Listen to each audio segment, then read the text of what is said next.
عينا يشرب بها عباد الله يفجرونها تفجيرا জান্নাতের মধ্যে একটি প্রবাহমান ঝর্ণা আছে। আল্লাহর বান্দারা সেখান থেকে পান করতে পারবে। সেই ঝর্ণা থেকে তৃষ্ণা নিবারণ করবে এবং নিজেদের ইচ্ছে মতো তারা এই ঝর্ণার শাখা প্রশাখা নিজেদের এরিয়া পর্যন্ত নিয়ে যেতে পারবে। এমন একটা ঝর্ণা থাকবে যেখানে আল্লাহর বান্দারা, আল্লাহ পাক বলছেন আইনাই ইয়াশরাবু বিহা ইবাদুল্লাহ, আল্লাহর বান্দারা, আল্লাহর গোলামেরা সেখানে তাদের তৃষ্ণা মিটাবে এমন ঝর্ণা আছে। ওই ঝর্ণার কাছে যাওয়ার দরকার নাই, তাদের ইঙ্গিতে ইচ্ছা অনুযায়ী তাদের ঘরের দরজা পর্যন্ত যেখানে খুশি সেখানের শাখা প্রশাখা প্রবাহিত করে নিতে তারা সক্ষম হবে। মুমিন বান্দার গুনাহবলী বলতে গিয়ে, মুমিন বান্দার গুনাহবলী বর্ণনা করতে গিয়ে আল্লাহ রাব্বুল আলামিন বলেছেন ওয়া ইবাদুর রাহমানিল্লাযীনা ইয়ামশুনা আলাল আরদি হাওনা। রহমানের বান্দা হলো তারা যারা জমিনের উপরে চলাফেরা করার সময় বিনয়ের সাথে চলাফেরা করে, তারা হচ্ছে রহমানের বান্দা। কার বান্দা? রহমানের বান্দা। আদর করে আল্লাহ বলছেন বান্দা, গোলাম। শয়তান নিজে অভিশপ্ত হওয়ার পর এর প্রতিশোধ নেওয়ার জন্য আল্লাহ পাকের দরবারে বলেছিল, আয় আল্লাহ, তোমার যেই বান্দাগুলির কারণে, তোমার যেই বান্দার কারণে আমার ইবাদতগুলি নষ্ট হয়ে গেল, আমি অভিশপ্ত হয়ে গেলাম, ওই বান্দাগুলিকে লোভ দেখিয়ে আমি যেমনে পারি সবগুলিকে আমি গোমরাহ করে দেব, পথভ্রষ্ট করে দেব। আল্লাহ পাকের জবাবে বললেন ইন্না ইবাদি লাইসা লাকা আলাইহিম সুলতান ইল্লা মান ইত্তাবাকা মিনাল গাওয়িন। আমার বান্দাদের উপরে তোমার কোনো কর্তৃত্ব নাই। আমার বান্দা, আদর করে আল্লাহ পাক বলছেন আমার বান্দাদের উপরে তোমার কোনো কর্তৃত্ব নাই। তবে হ্যাঁ, যারা তোমার কথা মান্য করবে তারা অবশ্যই গোমরাহ হয়ে যাবে, পথভ্রষ্ট হয়ে যাবে। কিন্তু আমার সত্যিকারের বান্দা যারা, তাদের উপরে তুমি গোমরাহি, তাদেরকে তুমি পথভ্রষ্ট করতে পারবে না। তাদের উপরে তোমার কোনো কর্তৃত্ব নাই। ভাইরা আমার, হযরত ঈসা আলাইহিস সালামের ব্যাপারে, হযরত ঈসা আলাইহিস সালামকে খ্রিস্টানেরা তারা বলেছে ওয়াকালাতিন নাসারাল মাসীহু ইবনুল্লাহ। মসিহ হচ্ছে কার ছেলে? নাউযুবিল্লাহ। বলেন সবাই নাউযুবিল্লাহ। তাকে যখন আল্লাহর ছেলে বলা হলো, আল্লাহর পুত্র বলা হলো, রব্বুল আলামিন তার জবাবে বললেন ইন হুয়া ইল্লা আবদুন আনআমনা আলাইহি। তিনি তো একজন বান্দা, তিনি আমার বান্দা ছাড়া আর কিছুই নন। আমি তার প্রতি অনুগ্রহ করেছি। বান্দা, আমার বান্দা। আল্লাহ পাকের বান্দা হওয়ার ব্যাপারে কোন মানুষের লজ্জা থাকার কথা নয়। এমনকি আল্লাহ পাক ঈসা আলাইহিস সালাম সম্পর্কে বলছেন লা ইয়াস্তানকিফাল মাসীহু আইয়াকুনা আবদান লিল্লাহি ওয়ালাল মালাইকাতুল মুকাররাবুন। মসিহ আল্লাহর বান্দা, তাতে কখনো বিন্দু মাত্র লজ্জা তিনি পোষণ করেন নাই যে আমি আল্লাহর বান্দা, আল্লাহর গোলাম। এটা কথা হইল? এরকম লজ্জা তিনি পোষণ করেন। এমনকি তার নিকটবর্তী ফেরেশতা যারা, তারাও আল্লাহর বান্দা গোলাম হওয়ার জন্য তাদের ভিতরে কোনো লজ্জা নাই। যারা নাকি আল্লাহর গোলাম, এই ব্যাপারে যাদের মধ্যে লজ্জার সৃষ্টি হয়, আল্লাহর গোলাম এটা কেমন কথা, বান্দা হওয়াটা কেমন কথা। যারা গোলামীকে অস্বীকার করে তাদের সম্পর্কে আল্লাহ পাক বলছেন ওয়া মাইয়াস্তানকিফ আন ইবাদাতিহি ওয়া ইস্তাকবির ফাসায়াহশুরুহুম ইলাইহি জামিআ। কেউ যদি আল্লাহর বন্দেগী করার ব্যাপারে লজ্জা পোষণ করে, যদি লজ্জার কারণ মনে করে, অহংকার করে, গৌরব করে, তাহলে তারা পালাবে কোথায়, যাবে কোথায়? আমি কিয়ামতের দিন সবগুলিকে এক জায়গায় করে ফেলবো। সুতরাং আল্লাহ পাকের গোলামিতে আল্লাহ যে বান্দা বলে যখন ডাকেন, লজ্জার কোনো কারণ নাই। অহংকার যে করবে সে নিজেকে ধ্বংস করবে। আল্লাহ পাক সব নবীদেরকে নিজের বান্দা বলেছেন। নবীরা কি আল্লাহ পাকের বান্দা। হযরত ইউসুফ আলাইহিস সালাম সম্পর্কে আল্লাহ পাক বলছেন, কাযালিকা লিনাসরিফা আনহু আস-সুআ ওয়াল ফাহশা ইন্নাহু মিন ইবাদিনাল মুখলাসিন। এরূপই ঘটলো যাতে আমি ইউসুফ আলাইহিস সালামকে, আমার বান্দা, তাকে আমি নির্লজ্জতা ইত্যাদি থেকে আমি রক্ষা করেছি। নিশ্চয়ই হযরত ইউসুফ ছিল আল্লাহ পাকের বান্দা, আল্লাহ পাকের আব্দ। রাসূল করিম সাল্লাল্লাহু আলাইহি ওয়াসাল্লাম তিনি হচ্ছেন সর্বশ্রেষ্ঠ আল্লাহর পয়গম্বর। তার থেকে শ্রেষ্ঠ নবী আর কি কেউ আছে? জোরে বলেন, আছে? তার থেকে মাহবুব, তার থেকে শ্রেষ্ঠ আল্লাহর কাছে আর কেউ নাই। সেই নবীকে আল্লাহ রাব্বুল আলামিন কোরআনে কারীমের ভিতরে তাকে আব্দ বলেছেন। কি বলেছেন? অনেকগুলি আয়াত আছে যে আয়াতের ভিতরে আল্লাহ পাক তার নাম নেন নাই, নবী বলেন নাই, রাসূল বলেন নাই, শুধু বলেছেন আব্দ। যেমন ফাআওহা ইলা আবদিহি মা আওহা, অতঃপর তার বান্দার নিকট যা ওহী করার ছিল তা তিনি করলেন। সেই বান্দাকে মুহাম্মদ সাল্লাল্লাহু আলাইহি ওয়াসাল্লাম। অন্য আয়াতে আল্লাহ পাক বলছেন, وأنه لما قام عبد الله يدعوه كادوا يكونون عليه لبدا। আর এই আল্লাহর বান্দা যখন নামাজ পড়তে দাঁড়িয়ে গেল, আল্লাহকে ডাকার জন্য যখন দাঁড়ালো, তখন লোকেরা তার উপরে ঝাঁপিয়ে পড়লো, ঝাঁপিয়ে পড়ার জন্য প্রস্তুতি গ্রহণ করলো। এখানে আব্দ বলা হয়েছে কাকে? মুহাম্মদ সাল্লাল্লাহু আলাইহি সাল্লামকে। এভাবে করে অন্য এক আয়াতে আল্লাহ পাক তার হাবিবকে আব্দ বলছেন, বান্দা বলতেছেন, ইন কুনতুম ফি রাইবিম মিম্মা নাযালনা আলা আবদিনা, আমার বান্দার উপরে যে কিতাব নাজিল করেছি তাতে যদি তোমাদের কোনো সন্দেহ হয়। এই যে আমার বান্দার উপরে, ওই বান্দাকে বলেন সবাই? মুহাম্মদ রাসূলুল্লাহ সাল্লাল্লাহু আলাইহি ওয়াসাল্লাম।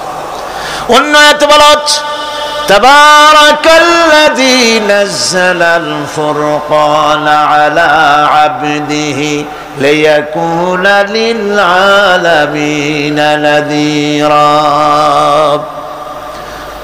অতীব বরকতপূর্ণ সেই মহান সত্তা যিনি তার বান্দার উপরে ফুরকান নাজিল করেছেন। কে সেই বান্দা? মুহাম্মদ সাল্লাল্লাহু আলাইহি ওয়াসাল্লাম। মেরাজের ঘটনা বলতে গিয়ে আল্লাহ রাব্বুল আলামিন বলতেছেন, সুবহানাল্লাযী আসরা বিআবদিহি লাইলাম মিনাল মাসজিদিল হারামি ইলাল মাসজিদিল আকসা।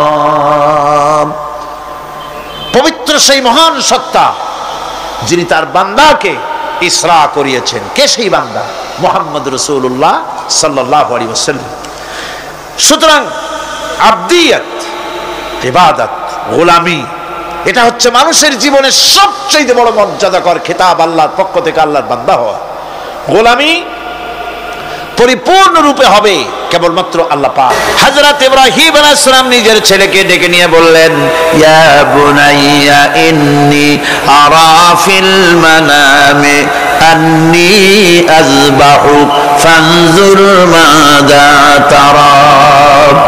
হে আমার কলিজার টুকরা সন্তান, আমি স্বপ্নে দেখেছি যেন আমি তোমাকে জবাহ করতেছি, তোমার রায় কি, তোমার মত কি, আমারে শোনাও। ছেলে পয়গম্বর, ছেলে তার জবাবে বললেন, ইয়া আবাতি ফাআল মা তু'মার সাতাজিদুনি ইনশা আল্লাহু বিনাস সাবিরিন। হে আমার আব্বাজান, আপনি যে ব্যাপারে স্বপ্নের ভিতরে আদিষ্ট হয়েছেন আপনি তা কার্যকরী করুন। আমাকে এতটুকু অধৈর্যের মধ্যে পাবেন না, আমাকে ধৈর্যশীলদের মধ্যে পাবেন। আমারে আপনি আল্লাহর হুকুম পালন করেন।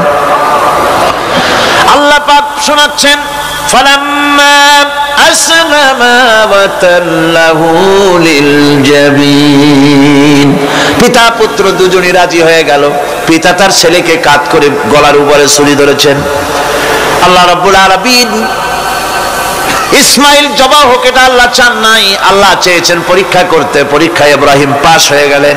আল্লাহ পাক বলছেন ওয়ানাদাইনাহু আইয়া ইব্রাহিম قد صدقت الرؤيا إنا كذلك نجزي المحسنين আমি ইব্রাহিমকে ডেকে বললাম, ইব্রাহিম তুমি তোমার স্বপ্নকে বাস্তবে রূপ দিয়েছো, আর এভাবেই করি আমি মুহসিনদেরকে পুরস্কৃত করে থাকি। আল্লাহ পাক খুশি হলেন। আল্লাহ পাক বললেন ইন্না হাযা লাবালাউল মুবিন, নিঃসন্দেহে এটি একটি বিরাট পরীক্ষা ছিল। ঠিক কি না? আল্লাহ নিজে বলছেন এটা একটি বিরাট পরীক্ষা, আজিম ইমতিহান। সে ইমতিহানে তিনি পাশ করলেন। পরীক্ষায় উত্তীর্ণ হওয়ার জন্য রব্বুল আলামিন পুরস্কার দিয়ে দিলেন। আল্লাহ পাক বললেন সালামুন আলা ইব্রাহিম। পড়েন সবাই, সালামুন আলা ইব্রাহিম। ইব্রাহিমের প্রতি আল্লাহ পাক বললেন ইব্রাহিমের প্রতি সালাম রইল। সুবহানাল্লাহি ওয়া বিহামদিহি। ইবাদত এর আনুগত্যের এই উৎকৃষ্ট দৃষ্টান্ত স্থাপনের পর আল্লাহ পাক তার গোটা বিশ্বের মুসলমানদেরকে কিয়ামত পর্যন্ত ইব্রাহিম আলাইহিস সালামকে জাতির পিতা বানায়া দিলেন। সুবহানাল্লাহ কইতে ইচ্ছা করে না? এরকম পরীক্ষা কোন পিতারা দিতে পারছে নাকি? গোটা বিশ্বের সমস্ত মানব মণ্ডলীর জন্য আল্লাহ পাক ইব্রাহিম আলাইহিস সালামকে কিয়ামত পর্যন্ত জাতির পিতা হিসাবে ঘোষণা করেছেন। সুবহান। মিল্লাতা আবিকুম ইব্রাহিম হুয়া সাম্মাকুমুল মুসলিমিন। তোমরা তোমাদের পিতা ইব্রাহিমের মিল্লাতের উপর প্রতিষ্ঠিত হও। আল্লাহ পাক বলছেন তোমাদের পিতা ইব্রাহিমের মিল্লাতের উপর প্রতিষ্ঠিত হও, আর আল্লাহই তোমাদের নাম রেখেছে মুসলমান। তোমরা হচ্ছে মুসলমান। আমাদের পরিচয়, ওই যে পরিচয়ের কথা আগে হয়ে গেছে, আমাদের পরিচয় আমরা মুসলমান। আমাদের পরিচয় কি? মুসলমান। এটা প্রথম পরিচয়। ইবাদতের পূর্ণাঙ্গ মাপকাঠি হিসেবে আল্লাহ পাক হযরত ইব্রাহিম আলাইহিস সালামকে দুনিয়াবাসীর সামনে পেশ করেছেন। কোরআন বলছে ইহুদি এবং খ্রিস্টানেরা মুসলমানদেরকে বিভ্রান্ত করতে চায়। তারা বলে ওয়াকালু কুনু হুদান আও নাসারা তাহতাদু কুল বাল মিল্লাতা ইব্রাহিম হানিফা ওয়া মা কানা মিনাল মুশরিকিন। ইহুদিরা বলে ইহুদি হও তবেই তোমরা সঠিক পথ পাবা, খ্রিস্টানের বলে খ্রিস্টান হও তবেই তোমরা সঠিক পথ প্রাপ্ত হবে। আল্লাহ পাক বলছেন এদের সকলকে বলে দাও বরং তোমরা সব পরিত্যাগ করে মিল্লাতে ইব্রাহিমের ভিতরে শামিল হয়ে যাও। এটাই মুক্তির পথ, এটাই নাজাতের পথ, এটাই আল্লাহর পথ। সুবহানাল্লাহি ওয়া বিহামদিহি। এমনকি রাসূল কারীম সাল্লাল্লাহু আলাইহি ওয়াসাল্লামকে আল্লাহ পাক বলেছেন আনিত্তাবি মিল্লাতা ইব্রাহিম হানিফা, চারদিক থেকে মুখ ফিরিয়ে এনে মিল্লাতে ইব্রাহিমের ভিতরে শামিল হয়ে যাও, তারই অনুসরণ করো। রাসূল কারীম সাল্লাল্লাহু আলাইহি ওয়াসাল্লাম ইবাদত বা আনুগত্যের সর্বোৎকৃষ্ট নমুনা হওয়ার কারণে ইব্রাহিম আলাইহিস সালাম সম্পর্কে হুজুর বলেছেন ইন্না ইব্রাহিমা খায়রুল বারিয়া, রাওয়াহু মুসলিম। হুজুর সাল্লাল্লাহু আলাইহি ওয়াসাল্লাম বলেছেন ইব্রাহিম হচ্ছেন জগতের সর্বোত্তম ব্যক্তি। সুবহানাল্লাহ। সুতরাং আমাদেরকে ইবাদতের নমুনা হিসেবে ইব্রাহিম আলাইহিস সালামকেও মানদণ্ড হিসেবে দেখতে হবে যে কিভাবে তিনি সারেন্ডার করেছিলেন আল্লাহ পাকের দরবারে। আল্লাহ রাব্বুল আলামিন কিয়ামতের ময়দানে তার কোন বান্দাকে যদি রহমত করতে চান, কোন বান্দার প্রতি যদি দয়া করতে চান, কাউকে যদি ক্ষমা করতে চান, তাহলে আল্লাহ রাব্বুল আলামিন তাকে একটা পর্দার আড়ালে ডেকে নেবেন। একটি পর্দার আড়ালে রেখে নিয়ে আল্লাহ পাক জিজ্ঞেস করবেন বান্দা তুই কি এই গুনাহগুলি করেছিলি নাকি, এই সব গুনাহ করেছিস নাকি? আল্লাহ জিজ্ঞেস করবেন বান্দাকে অবস্থাটা কেমন হবে চিন্তা করেন, বান্দা এইগুলি করেছিস নাকি? বান্দা ভয়তে থরথর করে কাঁপতে থাকবে, কলিজা ভয়তে কাঁপতে থাকবে, অস্থির হয়ে যাবে। সে স্বীকার করবে, রব্বুল আলামিন তুমি যা বলেছো আমি এর সব অন্যায় আমার দ্বারা হয়েছে, আমি বুঝতে পারি নাই, আমাকে মাফ করে দাও। রব্বুল আলামিন বান্দাকে বলবেন, যা বান্দা আমি তোকে মাফ করে দিলাম, আমার জান্নাতে চলে যা। সুবহানাল্লাহ সুবহানাল্লাহ। সুতরাং জাহান্নামের শাস্তি থেকে সব সময়ের জন্য আল্লাহর কাছে মাফ চাইতে হবে। ওয়াল্লাযীনা ইযা আনফাকু লাম ইউসরিফু ওয়া লাম ইয়াকতুরু ওয়া কানা বাইনা যালিকা কাওয়ামা। রহমানের প্রকৃত খাঁটি বান্দা তারা যারা নাকি যখন খরচ করে খরচের সময় বেহুদা খরচ করে না, আবার খরচের ভিতরে কার্পণ্যতাও তারা করে না। ওয়া কানা বাইনা যালিকা কাওয়ামা, এই দুইয়ের মাঝে তারা ভারসাম্য রক্ষা করে, মধ্যমনীতি অবলম্বন করে চলে। তার মানে হলো পয়সা আছে বলি এই পয়সা দিয়ে তারা মদ খায় না, জুয়া খেলে না, মিনা বাজার ইত্যাদি শয়তানি বদমাশি সিনেমা হল ইত্যাদি বানায়া পাপের বোঝা বাড়ায় না। তারা অতিরিক্ত কোনো খরচ করে না, আবার অর্থ পূজারী ব্যক্তির মতো কার্পণ্যতাও তারা করে না। দুইয়ের মাঝে তারা ভারসাম্য রক্ষা করে। এক শ্রেণীর লোক আছে মাল শুধু জমায়, খরচ টরচ করে না। কোরআন শরীফে বলা হয়েছে আল্লাযী জামা মালান ওয়া আদ্দাদা, মাল জমা করে আর গুনতে থাকে, মাঝে মধ্যে আবার টেলিফোন করে, হ্যালো সোনালী ব্যাংকের ম্যানেজার সাহেব নাকি, বলে হ্যাঁ দেখুন তো আমার আমলনামাটায় কত আছে, এখন হিসাব টিসাব করে আর তাড়াতাড়ি, এখন তো আর আমলনামা দেখতে সময় লাগে না, তাড়াতাড়ি দেখা যায়। আগে যেমন ব্যাংকে গিয়ে জানতে কেউ চাইতো যে আমার ডেবিট কত, ক্রেডিট কত, ব্যালেন্স কত ইত্যাদি জানতে চাইলে তাকে একেবারে সেই লেজার খোলা লাগে, বিরাট বিরাট বই, বড় বড় কিতাব যা গরুর গাড়ি দিয়ে টানা লাগে, এত বিশাল বিশাল বই ছিল। এখন সেগুলি সংক্ষিপ্ত হয়ে একেবারে কম্পিউটারের মধ্যে ঢুকানো হয়েছে। কম্পিউটারের ভেতরে রয়েছে একটা ছোট্ট যন্ত্র যার নাম হলো মাইক্রোচিপস, একেবারে এতটুকু ছোট্ট মাইক্রোচিপ। এই মাইক্রোচিপসের ভেতরে হাজার হাজার ক্লায়েন্টসদের ডেবিট ক্রেডিট, তাদের ট্রানজাকশন, তাদের ব্যালেন্স সব কিছু রয়ে গেছে। আপনি যখনই জিজ্ঞেস করবেন সে বাটন একটা দাবালো আর সাথে সাথে স্ক্রিনে এসে গেল আপনার নাম কি, বাপের নাম কি, দাদার নাম কি, কত টাকা জমা করছিলেন, কোন কোন তারিখে উঠাইছেন, হাতে কত নিছেন কত, 14 গোষ্ঠীর ইতিহাস একটা চাপে চলে আসে। তো আমি মানুষকে এভাবে বলি যে এই বুদ্ধিটা যিনি দিলেন, লোকেরা বলে তো কয় যে কিয়ামতের দিন আল্লাহ নাকি আমলনামা দিবে মানুষের সামনে হাজির করিয়া, ইমানদারের সামনের থেকে ডান হাতে, বেঈমানের পিছন থেকে কোন হাতে, বাঁ হাতে। এখন ওই আমলনামা সারা জীবনের যত কথা বলছি, যত কাজ করছি সব তাতে লেখা থাকবে। তাহলে সেটা তো বিশাল একটা বই হবে, তো আমরা হাতে করে ধরবই বা কেমনে, আর ওটা হবেই বা কেমনে, আর ওটা পড়বই বা কেমনে। এখন তো বুঝতে সহজ হয়েছে কেমনে পড়বেন। মানুষের মাথায় যদি এই বুদ্ধি আসে, একটা ছোট্ট মাইক্রোচিপসের ভেতরে যদি হাজার হাজার ক্লায়েন্টসদের কোটি কোটি শত শত সহস্র কোটি একটা মাইক্রোচিপসের ভিতরে ঢুকানো যায়, তাহলে এই বুদ্ধি যিনি দিলেন তিনি বুঝি এর চাইতেও ছোট্ট বইয়ের মধ্যে আপনার আমলনামা উঠে যেতে পারবে না নাকি? যারা বলেন পারবে কিনা? নিশ্চয়ই পারবেন, হাজার বার পারবে বন্ধুগণ। সুতরাং এরা মাল জমা করে আর গনে, জিজ্ঞেস করে ম্যানেজার সাহেব কত হয়েছে, বলে যে এত লক্ষ এত, তখন আবার চিন্তা হয় যে আরো কত টাকা জমাইতে পারলে কোটি হয়, তারপরে আরো 200 কোটি হয়, এভাবে তারা জমাইতে থাকে, খরচ করে না। তো এ ব্যাপারে সন্তানের জন্য, সন্তানদের জন্য খরচ যেটা লাগে সেটা স্ত্রী পুত্র সন্তান আত্মীয় স্বজন যে আছে যা, তাদের জন্য যে পরিমাণ খরচ করা লাগে তা যদি না করে তাহলে এটা হচ্ছে বখিলি, আর খরচ করতে গিয়ে যদি বেশি করে তাহলে সেটা হচ্ছে বেহুদা খরচ। এখন এই বেহুদা খরচ থেকে আমাদেরকে বাঁচতে বলা হয়েছে। বিষয়টা হচ্ছে নিজের আত্মীয় স্বজন সন্তান সন্ততির জন্য খরচ করতে হবে যা লাগে তাই, আর আল্লাহ রাস্তায় যখন দেওয়ার কথা আসে তখন প্রাণ খুলে দান করতে হবে। দেখেন লোকেরা যখন আল্লাহ রাস্তায় দান করতে বলা হয় পকেটের মধ্যে হাত দিয়ে তারপর আঙ্গুল অনেক সময় কষাকষি করে।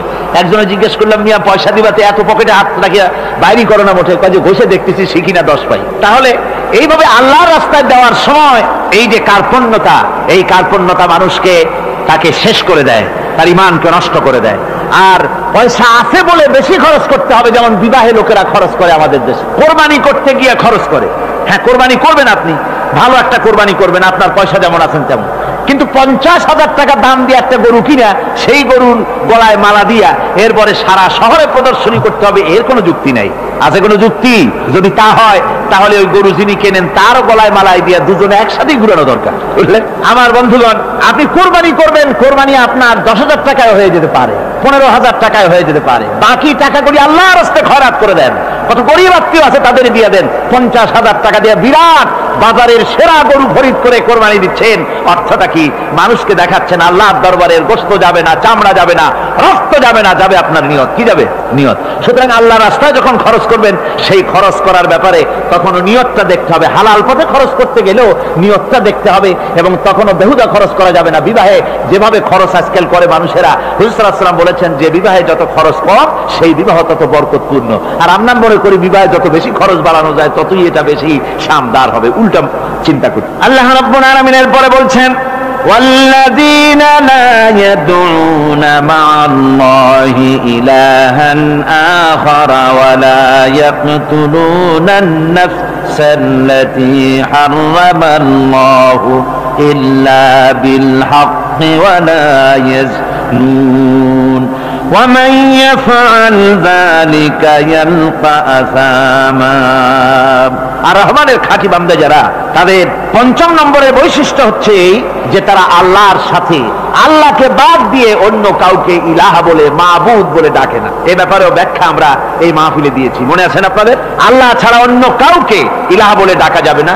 ওয়ালা ইয়াকতুলুনা আন-নাফসাল্লাতী হারামাল্লাহু ইল্লা বিল হক। আর আল্লাহ যে সমস্ত প্রাণকে, আর ওই লোকেরা যারা নাকি আল্লাহ ছাড়া, ইমাম রহমানের বান্দা যারা, তারা একদিকে তো আল্লাহ ছাড়া অন্য কাউকে ডাকে না, মাবুদ বলে স্বীকার করে না, অন্যদিকে আল্লাহর হারাম করা প্রাণগুলিকে তারা ধ্বংস করে না। অর্থাৎ আল্লাহ যাদেরকে হত্যা করতে নিষেধ করেছেন, প্রাণীদেরকে হত্যা করতে, মানুষ হত্যা করতে নিষেধ করেছেন, আল্লাহর নিষেধ, আল্লাহ যেগুলি জায়েজ করেছেন সেগুলি বাদ দিয়ে হত্যা করা, এগুলি তারা করে না। ওয়ালা ইয়াজনুন, আর তারা জেনা ব্যভিচারেও লিপ্ত হয় না। এটা হচ্ছে যে এই সমস্ত লোকগুলি তারা গুনাহ থেকে মুক্ত থাকতে চেষ্টা করে। তারা আল্লাহ ছাড়া আর কাউকে রব বলে ডাকে না, ইলাহ বলে ডাকে না, মাবুদ বলে ডাকে না। হযরত ইবনে মাসউদ রাদিয়াল্লাহু তাআলা আনহু বলেছেন, তিনি রাসূল পাক সাল্লাল্লাহু আলাইহি ওয়াসাল্লামের কাছে জিজ্ঞেস করেছিলেন, হে রাসূল, সবচেয়ে বড় গুনাহ কি? হুজুর বলেছেন সবচেয়ে বড় গুনাহ তিনটা। সবচেয়ে বড় গুনাহটা কয়টা? রাসূল পাক সাল্লাল্লাহু আলাইহি ওয়াসাল্লাম বলেছেন সবচেয়ে বড় গুনাহ হচ্ছে তিনটি। একটি হচ্ছে, তুমি যদি কাউকে আল্লাহর সমতুল্য প্রতিদ্বন্দ্বী বানিয়ে যদি তার কাছে কিছু চাও, তাহলে এটা সবচেয়ে বড় গুনাহ। সন্তান দিতে পারেন আল্লাহ, তোমাকে রোগমুক্ত করতে পারেন আল্লাহ, আল্লাহ যা করতে পারেন এই সব বিষয়গুলি যদি মানুষের কাছে চাও, তাহলে তুমি আল্লাহর জায়গায় তাকে বসালে, এটা সবচেয়ে বড় গুনাহ। আর 2 নম্বরের গুনাহ হচ্ছে, নিজের সন্তান তোমার খাবার খাবে, তোমার খাবারে সন্তান ভাগ বসাবে, এই ভয়তে সন্তানকে হত্যা করা, এটাও বিরাট পাপ। আর 3 নম্বরে হচ্ছে প্রতিবেশীর স্ত্রীর সঙ্গে জেনা করা, এটা হলো আরেকটি। মোট 3টি গুনাহ বলেছেন রাসূলুল্লাহ, সবচাইতে মারাত্মক গুনাহ। তার মধ্যে এই গুনাহগুলি তো আমাদের সমাজে চালু আছে। একদিকে সমাজের ভেতরে রয়েছে আল্লাহ ছাড়া মানুষের কাছে, মাজারের কাছে গিয়া, কবরের কাছে গিয়া, কবরওয়ালার কাছে চাওয়ার এই রেওয়াজ চালু আছে। এই রেওয়াজ কি চট্টগ্রামে কমেছে না বেড়েছে? কমেছে। জোরে কোন আলহামদুলিল্লাহ। কমে গিয়েছে, আগের তুলনায় বহুত কমেছে। যারা এই মাজারকে নিয়ে ব্যবসা করে, তারা অনেকে বলেছেন যে আমাদের ইনকাম আগে যা ছিল তার থেকে 4 আনায় নেমে গিয়েছে, 12 আনায় শেষ। জোরে কোন আলহামদুলিল্লাহ। জোরে বলেন আলহামদুলিল্লাহ। আল্লাহ রাব্বুল আলামিন কোরআনে কারীমের মধ্যে বলছেন, ইয়ালামু খায়িনাতাল আ'য়ুনি ওয়া মা তুখফিস সুদুর। তোমার কথাগুলি রেকর্ড হয়, তোমার কাজগুলি রেকর্ড হয়, এমনকি তোমার মনের ভিতরে যে কল্পনা হয় সেগুলো রেকর্ড হয়। আর চোখে কি লুকোচুরি খেলে আল্লাহ তাও জানতে পারে। সানগ্লাস পরে চোখের ফাঁক দিয়া কারে দেখো, কেউ টের পায় না। টের পায় কে? জোরে বলেন আল্লাহ। মহান আল্লাহ রাব্বুল আলামিন বলেন, কোন গুনার কাজ করে, কোন সামান্যতম গুনার কাজ করে এড়াতে পারবে না, এবং সামান্যতম ভালো কাজ করলেও তাতে পুরস্কার থেকে মাহরুম হবে না। আল্লাহ পাক বলেন, ওয়া ইন কানা মিসকালা হাববাতিন মিন খারদালিন আতাইনা বিহা ওয়া কাফা বিনা হাসিবিন। একটি সরিষা পরিমাণ আমলকেও আল্লাহ পাক কিয়ামতে হাজির করবেন। হিসাব নেওয়ার জন্য আল্লাহ পাক বলেন, আমি যথেষ্ট। সুবহানাল্লাহ। হিসাব নেওয়ার জন্য আল্লাহ পাক যথেষ্ট। হযরত ওমর রাদিয়াল্লাহু তাআলা আনহু, আমিরুল মুমিনিন, খলিফাতুল মুসলিমিন হযরত ওমর ইবনুল খাত্তাব বলেন রাদিয়াল্লাহু তাআলা আনহু, সুবহানাল্লাহ, কোথা থেকে আল্লাহ কোথায় নিয়ে গেছেন? নবীর হত্যা করতে আসছিলেন, আর আল্লাহ তারে কোথায় নিয়ে গেছেন? সুবহানাল্লাহ। নবীজি বলেছেন লা নবিয়্যা বাদি ওয়ালা রাসূলা, আমার পরে নবী হবে না, রাসূল হবে না। যদি কেউ নবী বা রাসূল হইতো, কে হইতো? ওমরের আল্লাহ নবী বানাই দিতেন। সুবহানাল্লাহ। সেই ওমরের কত কি জানি আমরা? অনেক কিছুই জানি না। হযরত ওমর রাদিয়াল্লাহু তাআলা অন্ধকার রাত্রে একদিকে যাচ্ছিলেন, পেছনে কিছু লোক ছিল। হঠাৎ করে তিনি প্রশ্ন করলেন, আচ্ছা তোমাদের মধ্যে কেউ কি বলতে পারো কোরআনে কারীমের মধ্যে সবথেকে হতাশাব্যঞ্জক আয়াত কোনটি? অন্ধকারের ভেতরে একজনে জবাব দিলেন, فَمَن يَعْمَلْ مِثْقَالَ ذَرَّةٍ خَيْرًا يَرَهُ وَمَن يَعْمَلْ مِثْقَالَ ذَرَّةٍ شَرًّا يَرَهُ।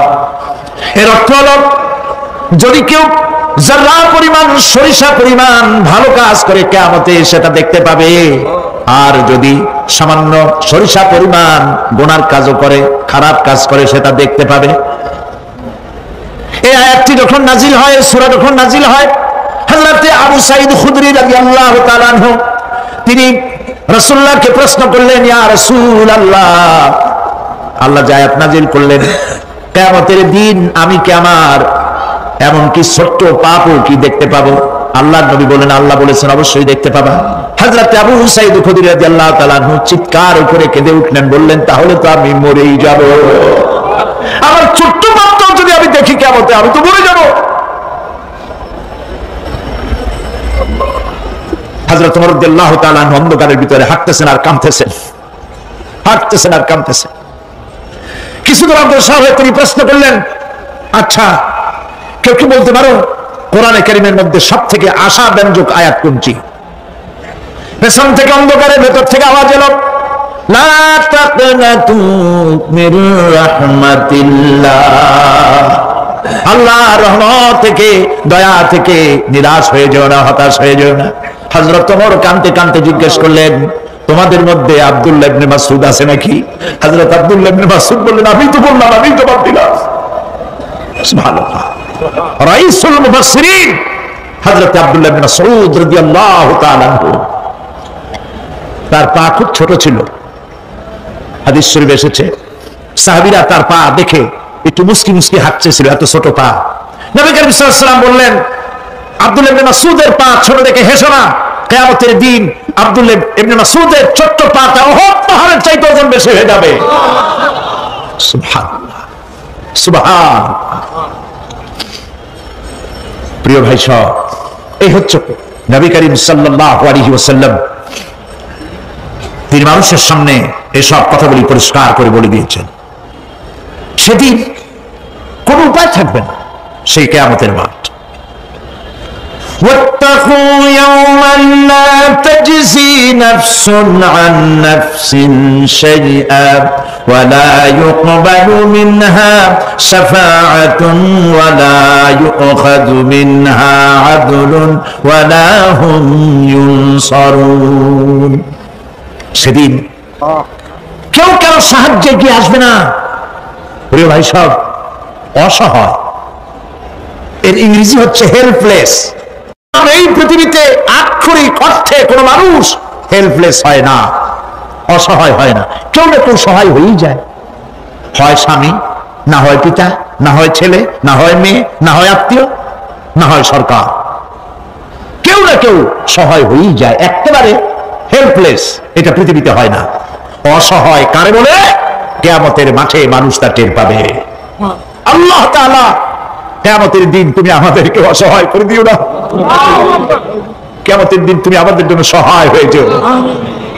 আল্লাহ পাক বলছেন, সেদিন কি ভয় করো, যেদিন কেউ কারো সাহায্যে এগিয়ে আসবে না, কারো পক্ষে কোনো সুপারিশ গ্রহণ করা হবে না, কারো কাছ থেকে কোনো বিনিময় গ্রহণ করা হবে না, কাউকে কোনো সাহায্য করা হবে না। ইন্না লিল্লাহি ওয়া ইন্না ইলাইহি রাজিউন। আল্লাহ রাব্বুল আলামিন বলেন, লান তানফাকুম আরহামাকুম ওয়ালা আওলাদুকুম ইয়াওমাল কিয়ামাহ। কিয়ামতের দিন তোমাদের আত্মীয়-স্বজন, তোমাদের সন্তান সন্ততি তোমাদের জন্য কিছু মাত্র কাজে লাগবে না। ইয়াউমা ইয়াফিরুল মারউ মিন আখিহি ওয়া উম্মিহি ওয়া আবিহি ওয়া সাহিবাতিহি ওয়া বানিহি। সেদিন মানুষ তার ভাই, মা বাপ, স্ত্রী ও সন্তান থেকে পলায়ন করবে। সেদিন প্রত্যেকে নিজ নিজ অবস্থায় পতিত হয়ে যাবে। পিতা তার সন্তানকে পরিচয় দেবে না, মা তার সন্তানকে চিনবে না, সন্তান তার মাকে চিনবে না। মানুষগুলি দৌড়াতে থাকবে, পালাতে থাকবে, কেউ কারো সাহায্য সেদিন করতে পারবে না। আমার প্রিয় ভাইয়েরা, সেই কিয়ামতে আল্লাহ পাক আমলনামা আল্লাহর আদালতে মানুষের সামনে পেশ করা হবে। পার্থিব জীবনে মানুষ যা কিছু করেছে কোন জিনিস লুকিয়ে রাখতে পারবে না, সব প্রকাশ পেয়ে যাবে। কিয়ামতের পূর্বেই আল্লাহ রাব্বুল আলামিন সব কিছুকে রেকর্ড করে রেখেছেন। আবার বলছি, আল্লাহ পাক কোনো কিছু গোপন রাখেন নাই। কিভাবে রেকর্ড করছেন?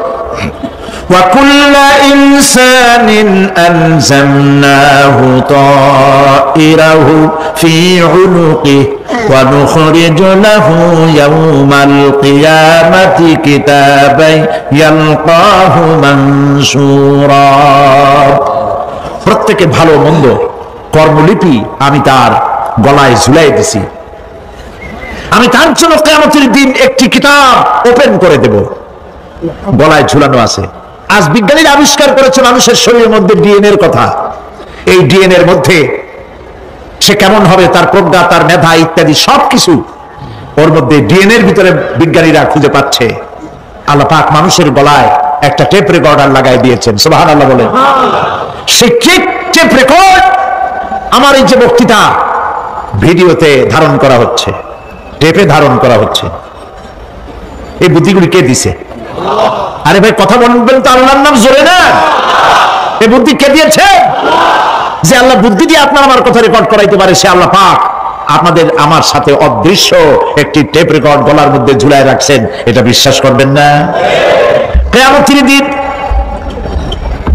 এই রেকর্ড তার সামনে আল্লাহ পাক বলেন একটা কিতাব ওপেন করে দেব। তারপরে বলা হবে ইকরা কিতাবাকা কাফা বিনাফসিকা আল-ইয়াওমা আলাইকা হাসিবা। তাকে বলা হবে নিজের কর্মলিপি পড়ে দেখো, আজ তুমি নিজেই নিজের হিসাবের জন্য যথেষ্ট। পড়ো, কোথায় যাবা? জাহান্নামে যাবা না বেহেশতে যাবা? তুমি নিজেই তোমার হিসাব করার জন্য যথেষ্ট। সুবহানাল্লাহ। সেদিন কোনো সাহায্যকারী পাওয়া যাবে না, ওকালতি করার জন্য কাউকে পাওয়া যাবে না। বিশ্বাস করুন, বিশ্বাস করুন, কোন পীর সাহেব, কোন খাজা বাবা কিয়ামতের দিন আপনার আমার উপকারে আসবে না, আসবে না, আসবে না। আমল ভালো হবে, আল্লাহ ক্ষমা করবেন। আমল ভালো নাই, পীর সাহেবরা কিছু করতে পারবেন না। কেউ কেউ মনে করেন পীর সাহেব আমার সুপারিশ করবেন। কিয়ামতের দিন আপনারাই দেখবেন ওনাদের সুপারিশ কে করে। কিয়ামতের দিন আল্লাহ পাক আরো পরিষ্কার করে বলছেন লান তানফাকুম আরহামুকুম ওয়ালা আওলাদুকুম ইয়াওমাল কিয়ামাহ। কিয়ামতের দিন সন্তান সন্ততি আর সম্পদ কোনো কাজে লাগবে না, এগুলি কোনো উপকার হবে না মানুষের জন্য। আর সেখানে উৎকোষেরও কোনো কারবার চলবে না। এই পৃথিবীতে উৎকোষ দিয়ে অনেক কাম করা যায়, কিন্তু কিয়ামতে চলবে না। আল-ইয়াওমা লা ইয়ানফাউ মালুন ওয়ালা বানুন। সুবহানাল্লাহ, সুবহানাল্লাহ। যেখানে কিয়ামতের দিন ধন, সন্তান, সন্ততি কোন, ওই যে হযরত ইব্রাহিম আলাইহিস সালাম বলেছিলেন ইন্নী ওয়াজ্জাহতু ওয়াজহিয়া লিল্লাযী ফাতারাস সামাওয়াতি ওয়াল আরদ। জানেন আপনারা? পড়েন ইন্নী ওয়াজ্জাহতু ওয়াজহিয়া লিল্লাযী ফাতারাস সামাওয়াতি ওয়াল আরদ হানিফা ওয়া মা আনা মিনাল মুশরিকিন। নিশ্চয় আমার মুখ ঘুরায় দিলাম কার দিকে? যিনি আকাশ এবং জমিনের স্রষ্টা, সব কিছুর মালিক যিনি, তার দিকে আমি মুতাওয়াজ্জা হলাম। নামাজের অর্থই হচ্ছে মুতাওয়াজ্জা হওয়া, মুখ ঘুরিয়ে দেওয়া, চেহারা ঘুরিয়ে দেওয়া। আর নামাজের আরেক অর্থ হচ্ছে নিকটবর্তী থেকে আরো নিকটবর্তী হওয়া। আল্লাহ রাব্বুল আলামিন বলেন, নিকটবর্তী হতে হলে ওয়াসজুদ ওয়াকতারিব, সিজদা দাও আর সিজদার মাধ্যমে আমার নিকটবর্তী হয়ে যাও। সিজদা দিলেই আল্লাহর নিকটবর্তী হওয়া যায়। কোন সুবহানাল্লাহ। সাহাবী, আল্লাহ নবীর সাহাবী প্রশ্ন করেছেন, নবীজি বান্দা কখন আল্লাহর নিকটবর্তী হয়ে যায়? নবীজি বলেছেন, বান্দা যখন সিজদা দেয় তখন আল্লাহর বান্দার মাঝে কোনো হিজাব থাকে না, একদম আল্লাহ পাকের নিকটবর্তী হয়ে যায় বান্দা যখন সিজদায় পড়ে যায়। সুতরাং নামাজ হচ্ছে নিকটবর্তী হওয়া, সালাত এটা হচ্ছে নিকটবর্তী হওয়া। নামাজ ফরজ হওয়ার কারণ হচ্ছে এই যে মানুষ আল্লাহর বান্দা বা গোলাম হিসেবে সৃষ্টি হয়েছে, তাই একমুখী হয়ে এর বন্দিগি করা এটা হচ্ছে তার স্বাভাবিক একটা প্রকৃতি। আল্লাহ রাব্বুল আলামিন এই প্রকৃতি দাবি মিটাবার জন্যই নামাজের ব্যবস্থা করেছেন। মানুষের ফিতরত, মানুষের নেচার, মানুষের ফিতরত হচ্ছে এই যে কারো না কারো কাছে মাথা নত করা, হাত জোড় করা, মাথা নত করা, সার্বভৌমত্বের মালিক কাউকে মনে করা, হাত জোড় করতে হলে, মাথা নত করতে হলে, সার্বভৌমত্বের মালিক হিসেবে কাউকে গ্রহণ করতে হলে আল্লাহর বিকল্প কেউ আছে নাকি? ইসলামের মূল দাওয়াতটা হলো ফিতরত অনুযায়ী দাওয়াত দেওয়া হয়েছে, মানুষ যেন মাথা নত করে, গোলামি করে। এজন্য আল্লাহ রাব্বুল আলামিন বলেছেন যে আমি মানুষ এবং জিনকে সৃষ্টি করেছি, তার কারণটাই হলো মা খালাকতুল জিন্না ওয়াল ইনসা ইল্লা লিয়াবুদুন।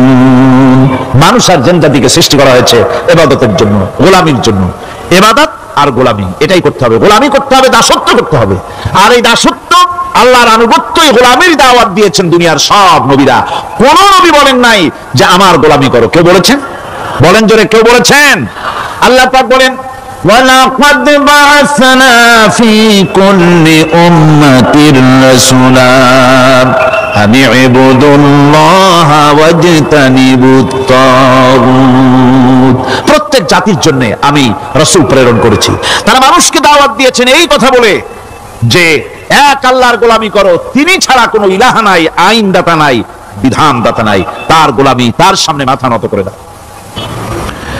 নামাজ হচ্ছে তাওহীদের অবশ্যম্ভাবী এক বহির্প্রকাশ।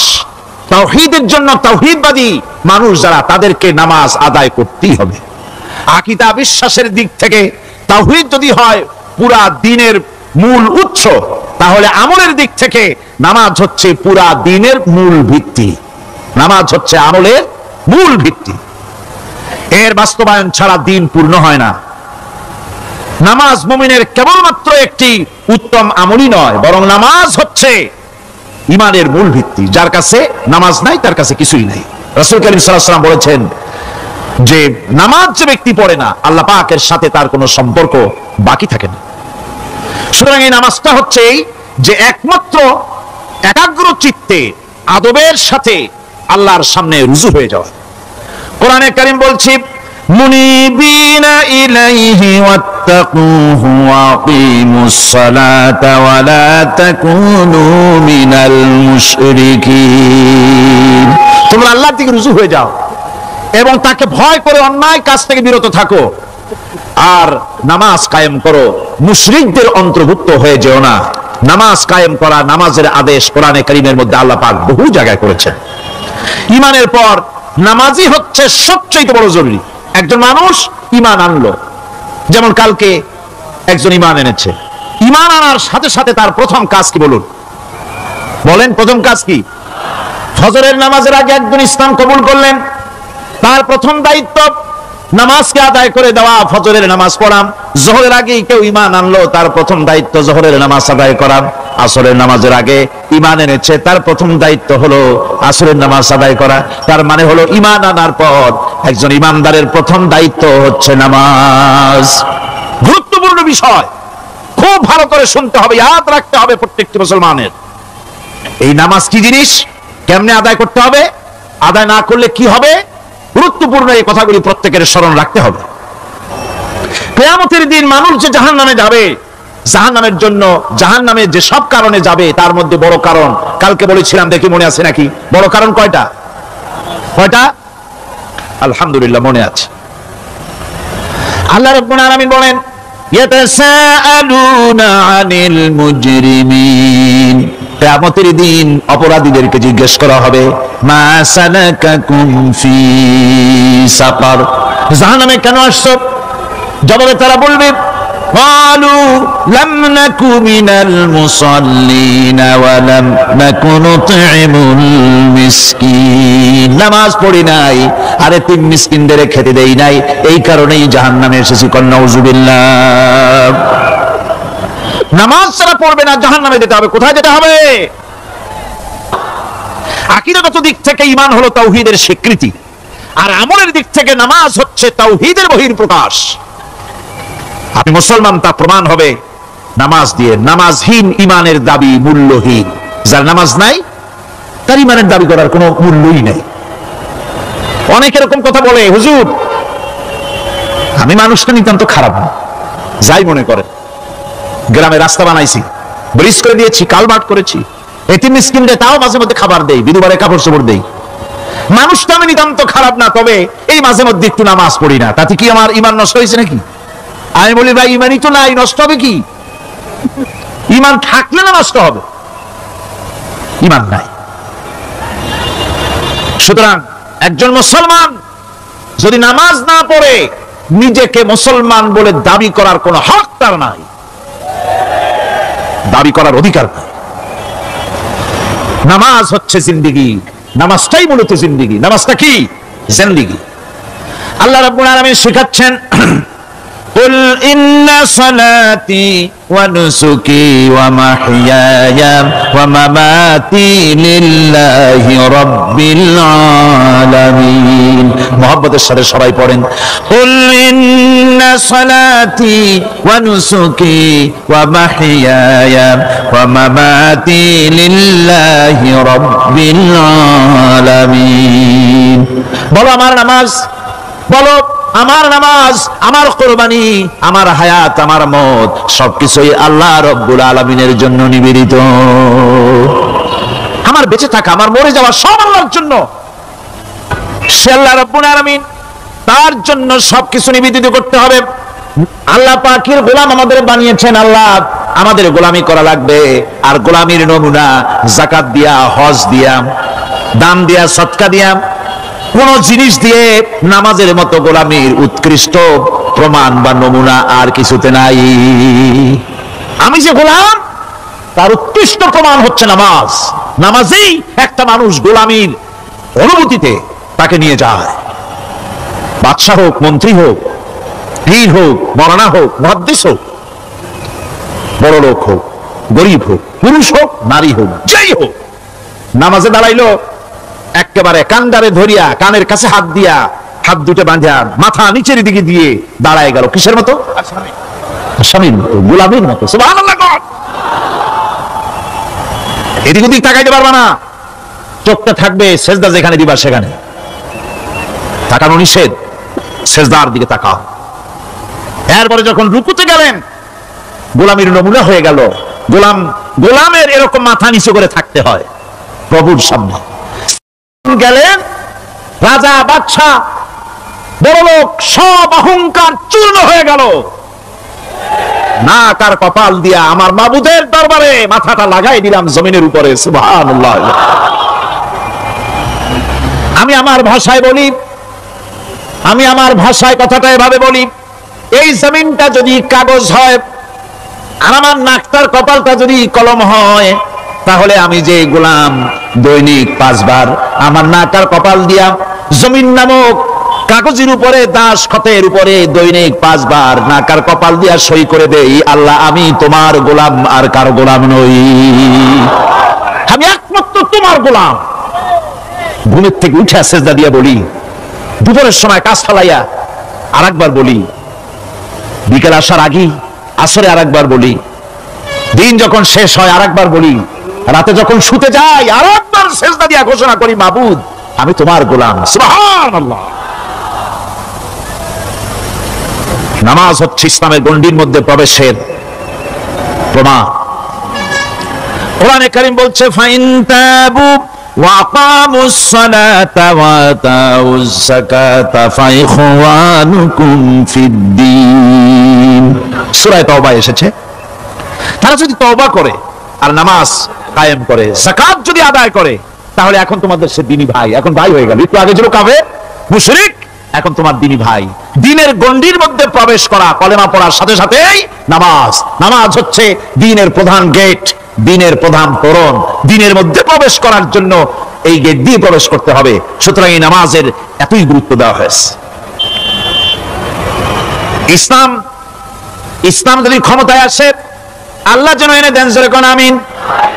ইসলাম যদি ক্ষমতায় এসে যায়, রব্বুল আলামিন তাফসীরে মাহফিল কোরআন সামনে নিয়ে আশা করে তোমার দরবারে দোয়া করি, এই বিশাল জনসমুদ্রের দোয়া কবুল করো মাবুদ গো, এই বাংলাদেশকে ইসলামের দেশ বানাইয়া দাও। দেশটা যদি ইসলামের হয়ে যায়, আইন যদি আল্লাহর হয়, শাসন যদি সৎ লোকেরা করে, রব্বুল আলামিন কোরআন শরীফে বলেন, তাহলে তারা 4টা কাজ করবে। আল্লাযীনা ইমাক্কান্নাহুম ফিল আরদ আকামুস সালাতা ওয়া আতাউজ যাকাত ওয়া আমারু বিল মারুফি ওয়া নাহাউ আনিল মুনকার। মুমিনরা ক্ষমতায় এসে প্রথম যে কাজটা করবে, প্রথমে ক্ষমতায় এসেই নামাজ বাধ্যতামূলক করবে। প্রথম কি? ওয়াজ নসিহতে অনুরোধ করা হবে না, বাবাজিরা আল্লাহর রাস্তায় নামাজটা পড়ে না।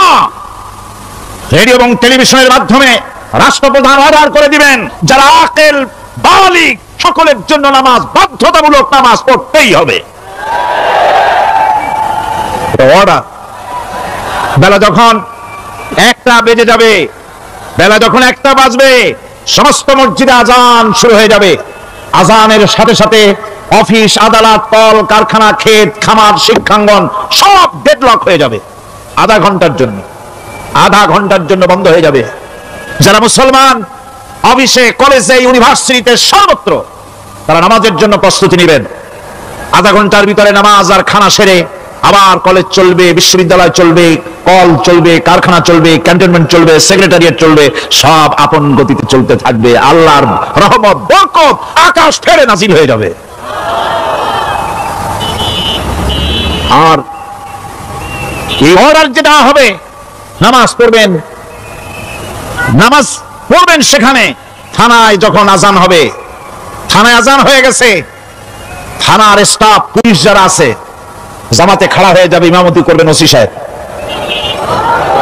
এসপির অফিসে এসপি সাহেব ইমামতি করবেন, ডিসি সাহেব তার অফিসে ইমামতি করবেন, মন্ত্রী সেক্রেটারিয়েট ইমামতি করবেন, প্রেসিডেন্ট বঙ্গভবন ইমামতি করবেন, বিশ্ববিদ্যালয়ের ভাইস চ্যান্সেলরের ইমামতিতে সে জায়গার মুসলমান ছাত্র ছাত্রী, শিক্ষক শিক্ষয়িত্রী এক জামাতে নামাজ আদায় করবে।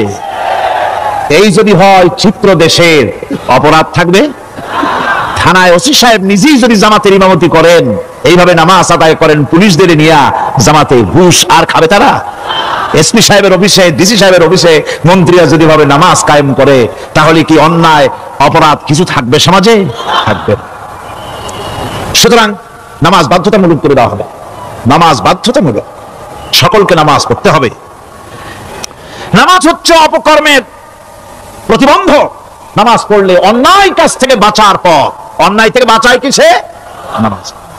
আল্লাহ রাব্বুল আলামিন বলেন, উতলু মা উহিয়া ইলাইকা মিনাল কিতাবি ওয়া কিমিস সালাত ইন্নাস সালাতা তানহা আনিল ফাহশাই ওয়াল মুনকার। হে নবী, এই কিতাব তেলাওয়াত করো, যা তোমার প্রতি অবতীর্ণ করা হয়েছে, এই কিতাব তেলাওয়াত করো আর নামাজকে প্রতিষ্ঠা করো। নিঃসন্দেহে নামাজ মানুষকে পাপাচার থেকে বাঁচায়া দেয়। অশ্লীলতা, পাপাচার থেকে মানুষকে বাঁচায় কে? জোরে চিল্লায় কোন কে? নামাজ। এই নামাজ মানুষকে অন্যায় কাজ থেকে বাঁচায় দেয়। নামাজ যে মানুষকে অন্যায় কাজ থেকে বাঁচায়, কেমনে বাঁচায়? আমরা যে নামাজ পড়ি, এই নামাজে তো আমাদেরকে অন্যায় কাজ থেকে বাঁচাইতে পারে না। নামাজি বহুত মানুষ আছে অন্যায় করে, করে কিনা? কোন না করে না? করে। নামাজি অথচ অন্যায় করে, আর আল্লাহ বলছেন নামাজিকে নামাজ তাকে অশ্লীলতা থেকে ফিরায়। তাহলে কথা কাটটা ঠিক? আল্লাহটা জোরে বলেন কাটটা ঠিক? অবশ্যই আমার আল্লাহর কথা হক। আমি ভুল করতেছি, আমি যেন কোথাও ভুল করতেছি, সামথিং ইজ রং, কোথাও যেন আমরা ভুল করে বসতেছি, সেই ভুলটা কি আমরা আবিষ্কার করতে চেষ্টা করবো ইনশাআল্লাহ। প্রথম যে কথাটা সেটা হচ্ছে যে আমরা যা নামাজে পড়ি আমরা তা বুঝি না। কথা ঠিক কিনা? আমি যদি এখন প্রশ্ন করি সামি আল্লাহু লিমান হামিদা অর্থ কি, কম ফার্স্ট ডিভিশনে কয়েকটা লেটার নিয়ে ফেল করবেন এরকম লোক আছেন না নাই? সুবহান রাব্বিয়াল আলা অর্থ কি জানি না, সুবহান রাব্বিয়াল আযীম অর্থ কি জানি না, দোয়া কুনুত অর্থ কি জানি না, তাশাহুদ অর্থ কি জানি না, সূরা ফাতিহার অর্থ কি জানি না। এমন কি উযুর মধ্যে কয়টা ফরজ তাও অনেকের জানা নাই। কথা কি বেশি বললাম না ঠিক বলছি? একজনে জিজ্ঞেস করলো মিয়া উযুতে কয় ফরজ? হুজুর কি মনে করেন এটা বুঝি জানি না, এটা তো সাধারণ ব্যাপার, বলেন না কয় ফরজ? উযুতে তো 17 ফরজ। কি কি কয়? হাত ধোয়া, পাও ধোয়া, মুখ ধোয়া, নাক ধোয়া, চোখ ধোয়া, জিহ্বা ধোয়া, মাথা ধোয়া। বলতে বলতে গুণে দেখা গেল প্রায় 19টার মতো বলছে। বলা হলো মিয়া বললেন আপনি উযুতে ফরজ 17টা, কইলেন আপনি 19টা। কয় হুজুর জানি আরো, বলি না আপনাদের ভয়তে। উযু জানে না, নামাজ জানে না, তাকেই নামাজ কেমনে ফিরাবে অন্যায় কাজ থেকে? কথা বুঝতে পেরেছেন? নামাজে আল্লাহু আকবার বললাম, এরপরে সানা পড়লাম, তারপরে সূরা ফাতিহা পড়লাম। সূরা ফাতিহার ভিতরে যে সমস্ত কথাগুলি বললাম সেই কথাগুলি বুঝি না, কি বলেছি তাও জানি না। এরপরে সুবহান রাব্বিয়াল আলা বলেছি, সুবহান রাব্বিয়াল আযীম বলেছি, সামি আল্লাহু লিমান হামিদা বলেছি, অর্থ কি জানি না। আল্লাহ তা শুনতে পান, যে ব্যক্তি আল্লাহর প্রশংসা করেন তিনি তা শুনতে পান। নামাজের মধ্যে আইডিয়া দেওয়া হচ্ছে তুমি যে আল্লাহর জন্য নামাজ পড়তেছো, প্রশংসা করতেছো, এটা এমন নয় যে আল্লাহ পাক দেখছেন না বা শুনতেছেন না। তুমি যা বলতেছো, প্রশংসা করতেছো, আল্লাহ পাক তা শুনতে পাচ্ছেন। সামি আল্লাহু লিমান হামিদা, সুবহান রাব্বিয়াল আলা। আমি মহান সর্বশ্রেষ্ঠ আল্লাহ রাব্বুল আলামিনের পবিত্রতা ঘোষণা করছি, আমি তার প্রশংসা করছি। সূরা ফাতিহার কি আমরা বলি আপনারা ব্যাখ্যা দেখে বুঝে নিয়েন, সেগুলি আমি এখানে বলে বাকি কথা সব শেষ করতে পারবো না। নামাজে কি পড়েন সেটা যদি জানতেন অবশ্যই আল্লাহ রাব্বুল আলামিনের কথা কার্যকরী হয়ে যেত। ইন্নাস সালাতা তানহা আনিল ফাহশাই ওয়াল মুনকার। নামাজ মানুষকে পাপের কাজ, অশ্লীলতা থেকে ফিরাতে পারে। আল্লাহ ইন্না বসাইছেন, নিশ্চয়ই, বেশক, অবশ্যই নামাজ পাপ থেকে ফিরাবে। কিন্তু কেমনে ফিরাবে নামাজ তো বুঝি না, নামাজ তো বুঝি না। খালি সেজদা দেয় জনমের মতো, আর সেজদা কি? নামাজে যদি দেখে ইমাম দেরি করতেছে, আত্তাহিয়াত পড়তে দেরি হয়ে যাচ্ছে, পিছন থেকে সিগন্যাল মারে, ঠিক কিনা? বেয়াদব, বেয়াদব। তোমার নামাজ, তোমার আত্তাহিয়াত আগে শেষ হয়েছে, তাতে কি হয়েছে? চুপ করে বসে থাকো। ইমামকে কাশি দিয়া সতর্ক করার অধিকার তোমার নাই। যদি ইমামকে সতর্ক করার জন্য কাশি দিয়ে থাকো, তোমার নামাজ ফাসেদ হয়ে যাবে। এটা ফাজলামি করার জায়গা না, এটা নামাজ। এর নাম কি? ধীরে সুস্থে নামাজ পড়তে হবে। অনেকে মসজিদটার মনে করে জেলখানা, ঢুকতে যত দেরি, বেরোতে পারলে যেন বাসে যান ছটফট করে। সিনেমার মধ্যে গিয়ে ঘন্টার পর ঘন্টা বসে থাকে, খারাপ লাগে না? মসজিদে কেরাত যদি একটু লম্বা পড়ে, পিছনে বসে খালি কি যে করে মনে মনে বলতে থাকে যে ইমাম এমন কাঁচা ছাড়া সারি না।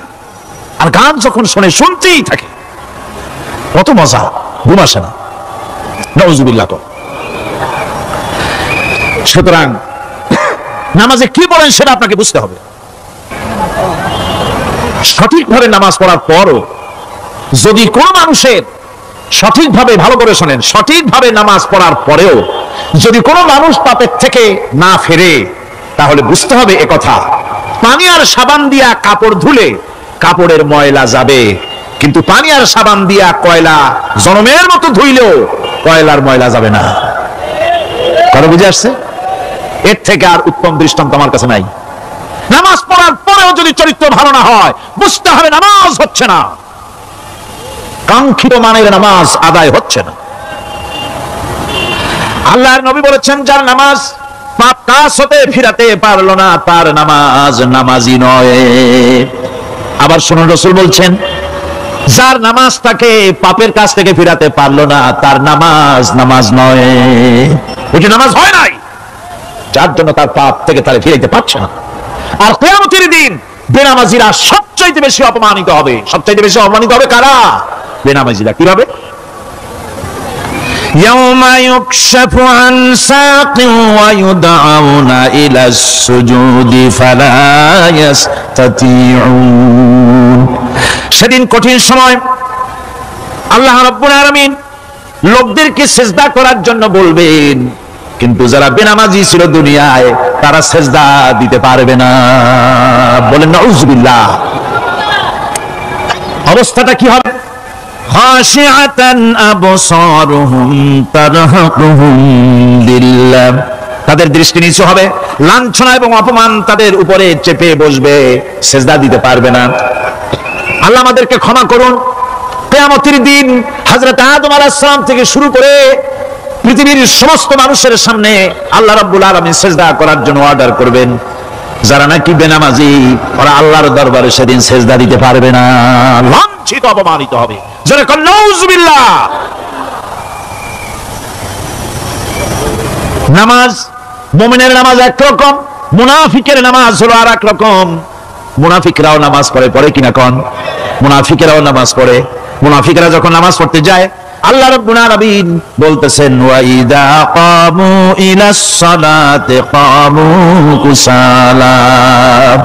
মুনাফিকরা যখন নামাজ পড়তে দাঁড়ায়, নামাজে আসে ঠিক তারা, কিন্তু নামাজের জন্য দাঁড়ায় খুব শৈথিল্য ভাবে, শৈথিল্য ভাবে দাঁড়ায়, কাহিলি সুস্তি, এ জায়গা চুলকায়, পায়জামা ধরে টান দেয়, টুপিটা ঘুরে যায়, এদিক ওদিক তাকায়।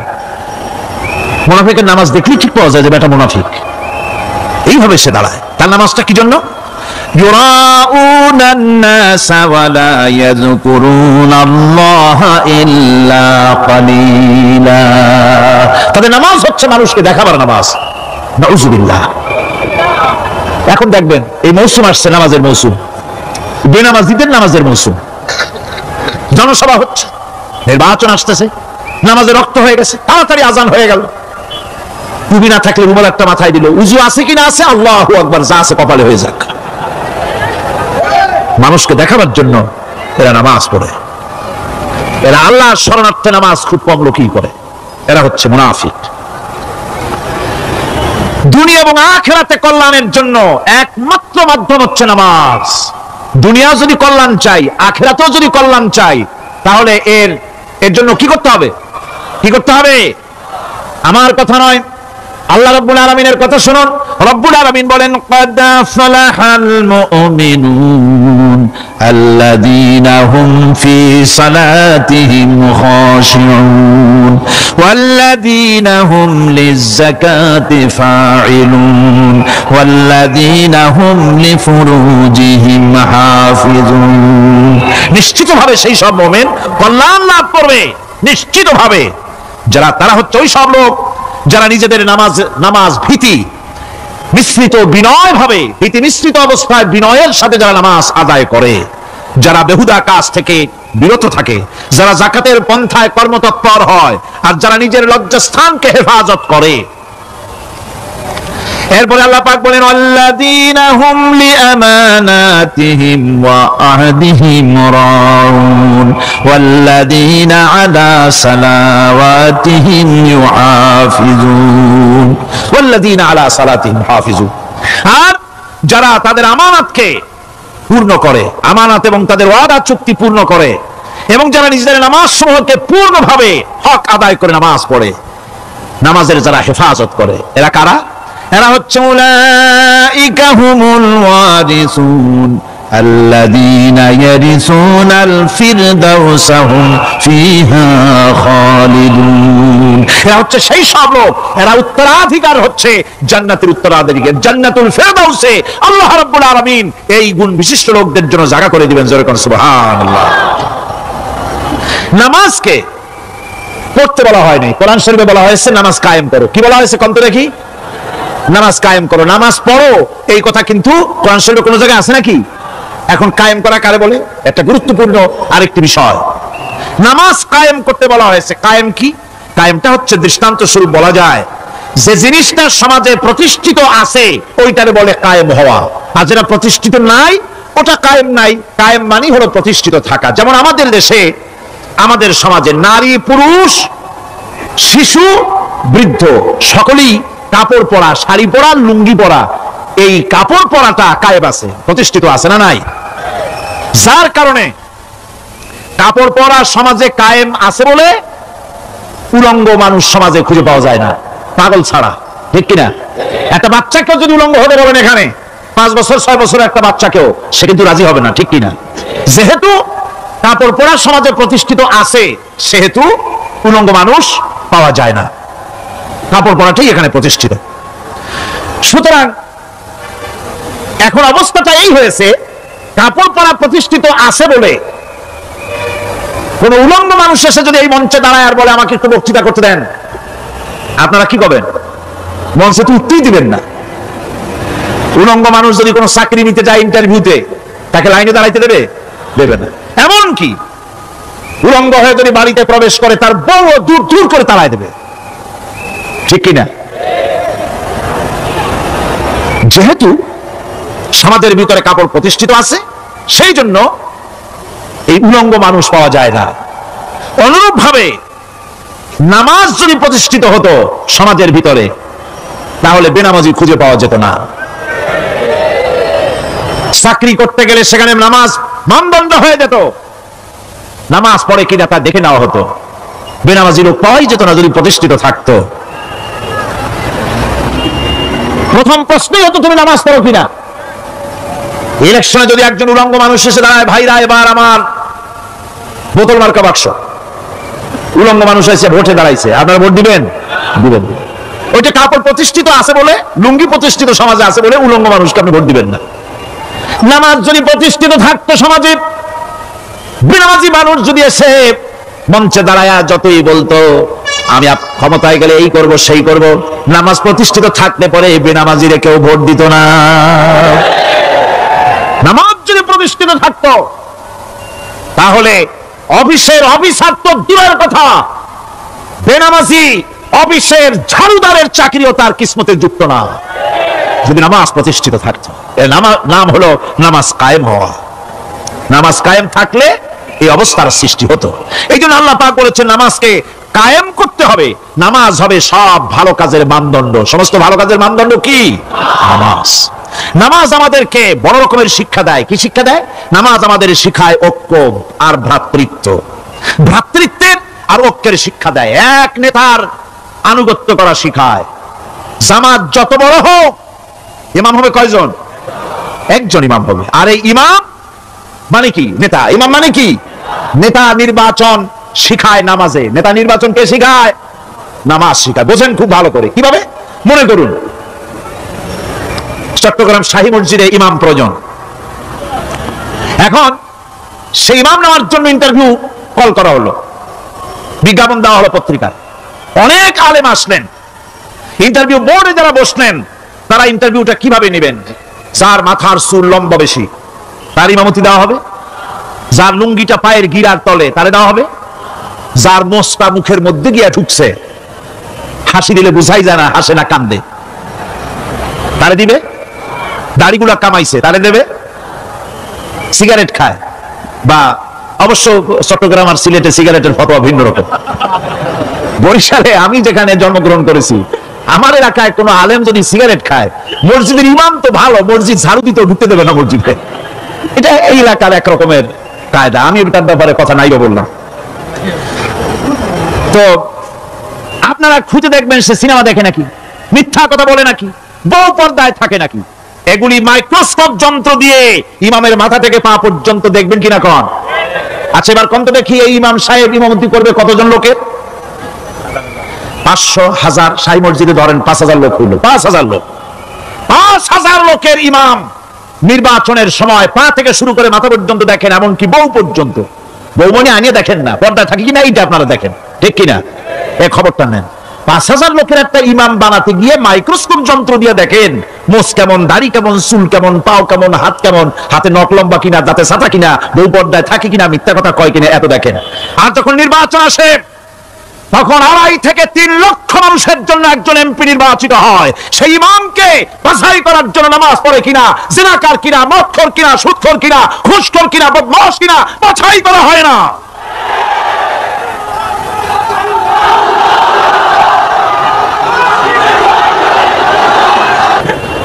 নামাজ আমাদেরকে এটা শিখায় ইমাম কেমনে বানাইতে হবে। কোন সুবহানাল্লাহ।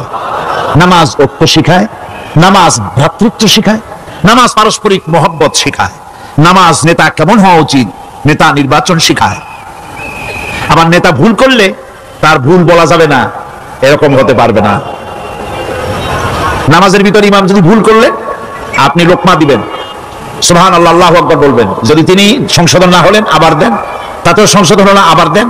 3 বার লোকমা দেওয়ার পর যদি ভুল সংশোধন না করে নামাজ ছেড়ে দেন, ইমামকে বের করে দেন, নতুন ইমাম নিয়োগ করে। যারা ক্ষমতায় যাবে, আপনি রাষ্ট্রের ইমাম যারা বানাবেন, সেই রাষ্ট্রীয় ইমাম যদি জনগণের ইচ্ছার বিরুদ্ধে যদি চলে, 1 বার লোকমান দেন, 2 বার লোকমান দেন, 3 বার দেন, তারপরেও যদি না নামে, ঘট ধরে নামেন। নামাজ আপনাকে নেতা নির্বাচন, নেতাকে প্রতিষ্ঠিত রাখা, নেতার আনুগত্য আপনাকে শেখায়। নামাজ লাইন সোজা করে দাঁড়াতে হবে। লাইন যদি বাঁকা করেন আপনার কলিজাটা ওরকম বাঁকা হয়ে যাবে। নাউযুবিল্লাহ। নামাজের কাতারে যার কারণে নামাজের কাতার বাঁকা হবে, পুরা কাতারের জন্য আল্লাহর কাছে ওই লোকটা দায়ী হয়ে যাবে। নামাজ শৃঙ্খলা শিখায়। সুবহানাল্লাহ কইতে ইচ্ছা করে না? নামাজ শৃঙ্খলা শিখায়, শৃঙ্খলা বোধ শিখায়। সোজা হয়ে দাঁড়াও। তারপরে ঐক্য এবং মহব্বত শিখায়। নামাজের ভিতরে যখন দাঁড়ায় গেলেন, আমির দাঁড়ালো, ফকির দাঁড়ালো, মন্ত্রী দাঁড়ালো, তার ড্রাইভারও দাঁড়ায় গেল, একই কাতারে দাঁড়ায় গেছে। নামাজ পড়তে গিয়ে ড্রাইভারের পাও গিয়ে লেগেছে মন্ত্রীর গায়ে। নামাজ শেষ হওয়ার পর মন্ত্রীর বাবার ক্ষমতা নাই এ কথা বলার যে বেটা ড্রাইভার সলিমদ্দি, তোর পাও লেগেছে আমার পায়ে, তোর চাকরি শুদ্ধা দোজখে পাঠায় দেব। পারবে বলতে? পারবে না। মিয়া মন্ত্রী সাহেব, এটা তোমার সেক্রেটারিয়েট না, এটা আল্লাহর ঘর। এটা কার ঘর?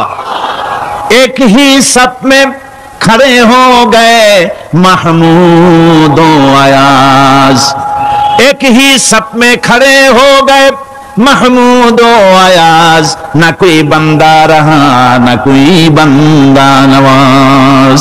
একই কাতারে দাঁড়িয়ে গেছে সম্রাট মাহমুদ আর চাকর আয়াজ। এখন সম্রাট মাহমুদ নাই, চাকর আয়াজ নাই, সম্রাট আর চাকর দুজনই আল্লাহ পাকের গোলাম হয়ে গিয়েছে। তুমি মসজিদে এসেছো, তুমি আল্লাহর গোলাম। কার গোলাম? আল্লাহ পাকের গোলাম। এই জিনিস শিখায় নামাজ।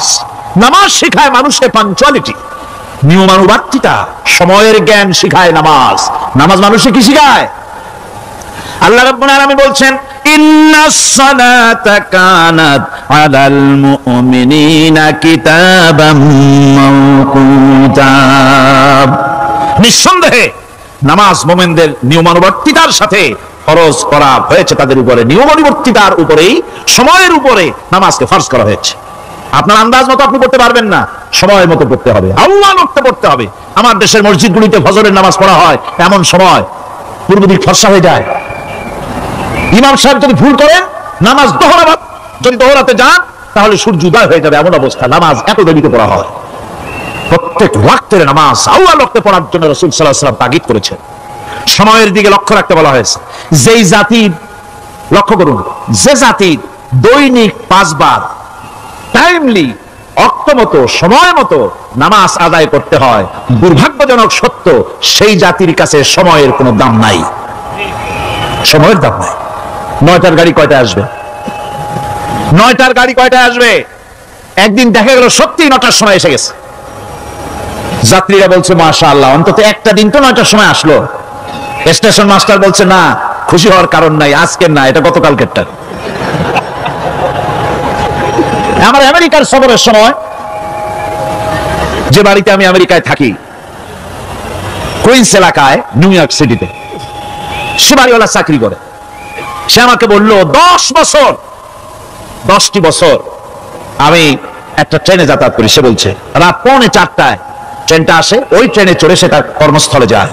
বললো 10টা বছর আমি এখানে আছি, 10 বছরের ভিতরে এই ট্রেনটা 1 মিনিটের জন্য এদিক ওদিক করলো না, ঠিক 3:45টায় এসে হাজির হয়ে গেছে। ঝড় হোক, বৃষ্টি হোক, স্নো পড়ুক, বরফ পড়ুক, টাইমলি চলতেছে। দুনিয়ায় ভিন্ন জাতিরা যে উন্নতি করে তার পেছনে সময়ের জ্ঞান তাদের অনেক বেশি আমাদের থেকে, কথা ঠিক কিনা? আমাদের সময়ের জ্ঞান নাই, সময়ের কোনো মূল্য আমরা দেই না। 2টার সময় মিটিং হবে, মন্ত্রী সাহেব আসেন 5টার সময়, ঠিক কিনা? বক্তৃতার জন্য সময় দেওয়া হয়েছে 20 মিনিট, নাহমাদু ওয়া নুসাল্লি আলা কইয়া সুর দিয়া 35 মিনিট গেছে নাহমাদু কইতে কইতে, সময় 20 মিনিট তার মনেই নেই। এই যে সময়ের জ্ঞান নাই, এটা ব্যর্থতা। নামাজ মানুষকে সময়ের জ্ঞান শিখায়, কোন আলহামদুলিল্লাহ। এই সময়ের জ্ঞান আমাদেরকে শিখতে হবে। এবার আমি আপনাদের সামনে বলতে চাই, আল্লাহর নবী জনাবে মুহাম্মদ রাসূলুল্লাহ সাল্লাল্লাহু আলাইহি ওয়াসাল্লাম নামাজের ব্যাপারে কি বলছেন। এতক্ষণ তো আল্লাহর কথা শোনালাম, কার কথা শোনাইছে? আমার আল্লাহর নবী বলেন, নবীকে প্রশ্ন করা হলো, ইয়া রাসূলুল্লাহ আইয়ু শাইইন আহাব্বু ইনদাল্লাহি ফিল ইসলাম, ইসলামের মধ্যে আল্লাহর কাছে কোন জিনিসটা বেশি প্রিয়? আল্লাহর কাছে ইসলামের কোন জিনিসটা বেশি প্রিয়? হুজুর বললেন, as-salatu liwaqtiha, মান তারাকা সালাতান ফালা দীন লাহু ওয়াস-সালাতু ইমাদুদ্দিন। আল্লাহর কাছে সবচেয়ে বেশি প্রিয় হচ্ছে নামাজ। সবচেয়ে প্রিয় কি? নামাজ। ওয়াক্ত মতো নামাজ আদায় করা আল্লাহ পাকের বেশি প্রিয়। আর এই নামাজ হচ্ছে দ্বীনের খুঁটি। এটা দ্বীনের কি খুঁটি? এই যে খুঁটিগুলো আছে, খুঁটিগুলো ফালাই দিলে তারপর আপনার এই প্যান্ডেল থাকবে? থাকবে না। বিল্ডিং এর পিলার ভেঙে দেন, বিল্ডিং টিকবে? ঘরের খুঁটিগুলি উড়াই ফেলেন, ঘর টিকবে? টিকবে না। দ্বীনের খুঁটি হচ্ছে নামাজ। লা দীনা লিমান লা সালাতা লাহু, যার কাছে দ্বীন নাই, যার কাছে নামাজ নাই, তার কাছে কি নাই? দ্বীন নাই, ঈমান নাই। আল্লাহর নবী বলেছেন, ওয়ান জাবির রাদিয়াল্লাহু তাআলা আনহু قال قال رسول الله صلى الله عليه وسلم بين العبد وبين الكفر ترك الصلاة। আল্লাহ পাকের নবী বলেন, আল্লাহর বান্দার মুমিন, আল্লাহর বান্দার কাফের, দুইজনের মধ্যে পার্থক্য হলো যে ব্যক্তি নামাজ পড়ে সে আল্লাহর গোলাম, যে নামাজ পড়ে না সে কাফের হয়ে গেল। যে নামাজ পড়লো না সে কাফের হয়ে গেল। মান তারাকা সালাতান মুতাআম্মিদান ফাকাদ কাফারা, যে ব্যক্তি ইচ্ছে করে নামাজ ছেড়ে দিল সে কাফের হয়ে গেল। বলেন নাউযুবিল্লাহি মিন যালিক। এই জন্য নামাজ আদায় করা বাধ্যতামূলক প্রত্যেকটি মুসলমানের জন্য। রাসূল করিম সাল্লাল্লাহু আলাইহি ওয়াসাল্লাম একটা দৃষ্টান্ত দিয়েছেন, কারো বাড়ির সামনে যদি একটা নাহার থাকে, একটা পুকুর থাকে, একটা খাল থাকে প্রবাহিত, এতে যদি ওই বাড়িওয়ালা দৈনিক 5 বার গোসল করে তাহলে তার গায়ে কি কোনো ময়লা থাকে? হুজুর, সাহাবীরা বললেন, না হুজুর থাকে না। হুজুর বললেন, এটাই হলো নামাজের দৃষ্টান্ত। 5 ওয়াক্ত নামাজ যে আদায় করবে সেই গুনাহ থেকে আল্লাহ পাক তাকে পবিত্র করে দিবেন। সুবহানাল্লাহি ওয়া বিহামদিহি। আমার ভাইরা, নামাজ পড়লে পরে এক জুমা থেকে আর এক জুমা পর্যন্ত মানুষ যে সমস্ত গুনাহ করে, কবিরা গুনাহগুলি বাদে, শিরক আর কবিরা গুনাহগুলি বাদে যত গুনাহ আছে তার কাফারা হয়ে যায়। নামাজ যে সঠিকভাবে আদায় করবে, এই নামাজটা একটা কঠিন কাজ। নামাজটা কি কাজ? কে বলতেছেন এই কথা? আল্লাহ পাক। ওয়া ইন্নাহা লাকাবীরাতুন ইল্লা আলাল খাশিঈন। নামাজ একটা ভারী জিনিস, একটা কঠিন জিনিস। কাদের জন্য কঠিন নয়? যারা নাকি আল্লাহ পাককে ভয় করে। আল্লাযীনা ইয়াযুন্নুনা আন্নাহুম মুলাকু রাব্বিহিম ওয়া আন্নাহুম ইলাইহি রাজিউন। যারা নাকি একথা মনের ভিতরে ধারণা করে যে আল্লাহ রাব্বুল আলামিনের দরবারে আমার হাজির হওয়া লাগবে, মোলাকাত করা লাগবে, এই চিন্তা যারা করে তাদের জন্য নামাজ মোটেই কষ্টকর নয়, নামাজ মোটেই তাদের জন্য অসহনীয় নয়, বোঝা নয়, ভার নয়। তারা নামাজ আদায় ঠিকই করবে। এই জন্য বিবি বাল বাচ্চা সকলকে নামাজের জন্য তাগিদ করতে হবে। যত ভাই এখানে এসেছেন নিজেরা পড়বেন, বিবি বাল বাচ্চাকে তাকিদ করবেন। আল্লাহ পাক বলছেন, ওয়া আনজির আশীরাতাকাল আকরাবিন, তোমার নিকটবর্তী যারা আছে তাদেরকে তুমি আল্লাহর ভয় দেখাও। নামাজের জন্য তাদেরকে বলো, আল্লাহর ভয় তাদের অন্তঃকরণের মধ্যে সৃষ্টি করে দাও। আর এই নামাজ পড়তে হবে জামাতের সাথে। নামাজ পড়তে হবে কিছুর সাথে? জামাতের সাথে। রাসূল করিম সাল্লাল্লাহু আলাইহি ওয়াসাল্লাম বলছেন, হুজুরের কাছে, আল্লাহর নবীর কাছে, হযরত আবু হুরায়রা রাদিয়াল্লাহু তাআলা আনহু হাদিসটি বর্ণনা করেছেন। হুজুরের কাছে একজন অন্ধ লোক এলো। সেই অন্ধ লোক এসে বললেন, হুজুর আমি তো চোখে দেখি না, জামাতের যে গুরুত্বের কথা আপনি বললেন, আমাকে কি রুখসুত দেওয়া যায় নাকি? আমি অনেক সময় সাথী সঙ্গী পাই না, আমাকে কি রুখসুত দেওয়া যায় নাকি? হুজুর বললেন, হ্যাঁ তোমাকে রুখসুত দেওয়া গেল। অন্ধ যখন হেরে যাচ্ছিলেন, নবীজি তাকে আবার ডাকলেন, ডেকে জিজ্ঞেস করলেন, অন্ধ নামাজের মসজিদের আজান কি তোমার কানে যায়? বলে আমি আজান শুনি। হুজুর বললেন আজানের জবাব দিবা, মসজিদে এসে জামাতে নামাজ পড়বা। একজন অন্ধকে রুখসত দেওয়া হয় নাই। মসজিদে আজান শোনার পর ঘরে বসে যদি নামাজ আদায় করেন, নামাজের হক আদায় হবে না। হুজুর সাল্লাল্লাহু আলাইহি ওয়াসাল্লাম বলেছেন, মসজিদে আজান হওয়ার পর যে ব্যক্তি ঘরে বসে নামাজ পড়ে, আমার ইচ্ছা হয় ঘরটা আগুন দিয়ে জ্বালায় দেই। কে বলতেছেন? রাহমাতুল লিল আলামিন বলতেছেন। রাহমাতুল লিল আলামিন বলতেছেন, ঘরের মধ্যে যদি মেয়ে লোক আর বাচ্চারা যদি না থাকতো, তাহলে আমার ইচ্ছা হয় আমি বলি আগুন দিয়ে ঘরটারে জ্বালায় দাও। এই ঘরের মহব্বতই তো সে বাইর হয় না। নামাজের এত বড়ই গুরুত্ব দেওয়া হয়েছে। আমার বন্ধুগণ, এই নামাজের জামাতি আল্লাহর নবী জীবনের শেষ নামাজ জামাতে আদায় করেছেন। জীবনের শেষ নামাজটাও জামাতে আদায় করলেন। তখন তার এমন অবস্থা, এত অসুস্থ, দাঁড়াতে পারেন না, হাঁটতে পারেন না। দুইজন সাহাবীর কাঁধের উপরে ভর করে তারপরে বহু কষ্ট করে মসজিদে গিয়ে নামাজ আদায় করেছেন। খুতবা দিয়েছেন। বললেন, খুতবা দিতে গিয়ে বললেন, আজ থেকে মসজিদে নববীর চতুর্দিকের সকলের দরজা বন্ধ হয়ে যাবে, শুধু আবু বকরের দরজাটা খোলা থাকবে। আল্লাহর নবী বললেন, আল্লাহ রাব্বুল আলামিন এই পৃথিবীতে তার এক বান্দাকে জাগতিক সব সম্পদ দিতে চেয়েছিলেন, কিন্তু সে বান্দা সব জাগতিক সম্পদকে উপেক্ষা করে মাবুদের সঙ্গে দেখা করা বেশি জরুরি, বেশি পছন্দ মনে করেছেন। এতটুকুন কথা নবীজি বললেন, কেউ কিছু বুঝলো না। হযরতে আবু বকর রাদিয়াল্লাহু তাআলা আনহু হুজুরের এই কথা শুনে কাঁদতে কাঁদতে তিনি অস্থির হয়ে যাচ্ছেন। সাহাবীরা চিন্তা করলেন, হুজুর কান্না কার কথা বলেছেন, তাতে কান্নার কি আছে? বয়োবৃদ্ধ, জ্ঞান বৃদ্ধ হযরতে আবু বকর রাদিয়াল্লাহু তাআলা আনহু বুঝতে পেরেছেন এই পৃথিবীর সব সম্পদ তো আল্লাহ হুজুরকেই দিতে চেয়েছিলেন।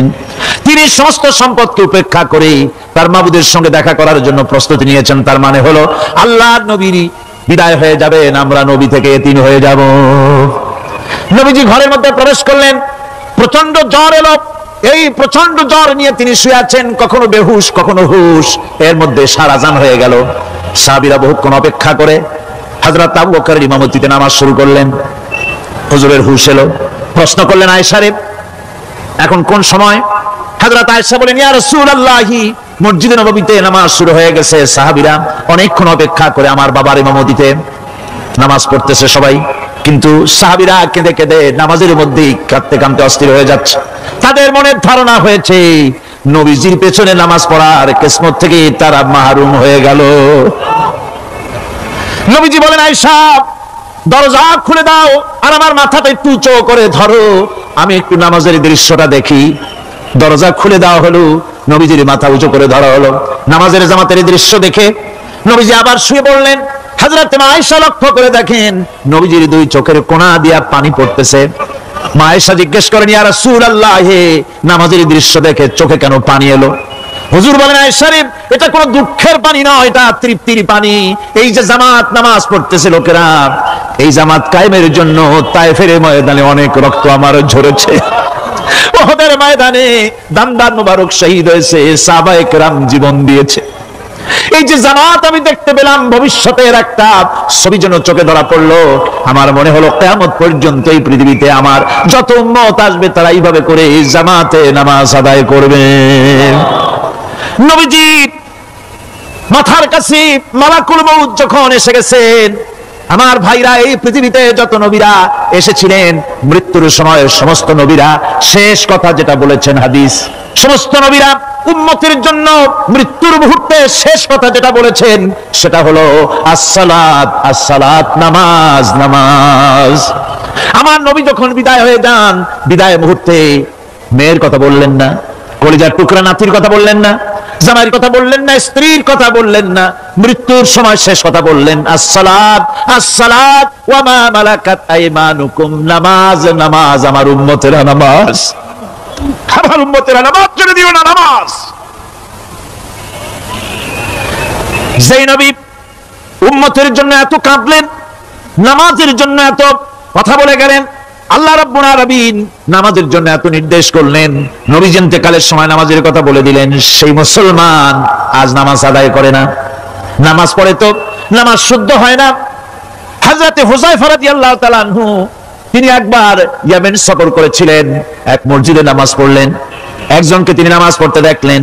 নামাজ পড়তে দেখে তিনি অপেক্ষা করলেন, লোকটার নামাজ হয়ে যাওয়ার পর তিনি প্রশ্ন করলেন, আল্লাহর বান্দা, তুমি কতদিন এরকমের নামাজ পড়তেছো?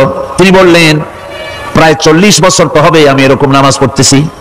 হযরতে হুযায়ফা বলেন, তুমি কি আমারে চেনো? কয়, না, চিনি না। হযরত হুযায়ফা বললেন, আল্লাহর বান্দা শোনো, আমি হচ্ছি আল্লাহর নবী মুহাম্মদ রাসূলুল্লাহ সাল্লাল্লাহু আলাইহি ওয়াসাল্লামের সাহাবী হুযায়ফা। ও আল্লাহর বান্দা, তুমি যেভাবে নামাজ পড়েছো এইরকম যদি 40 বছর নামাজ পড়ে থাকো, আল্লাহর কসম করে বলি, নবীজি যে নামাজ শিখাইছেন তোমার সে নামাজ হয় নাই। রাসূলুল্লাহ নামাজ হয় নাই, নামাজ পড়লেই হবে না। রাসূলুল্লাহ বলেছেন, সাল্লু কামা রাআইতুমুনি উসাল্লি, নামাজ পড়ো সেইভাবে যেভাবে আমারে পড়তে রাখো।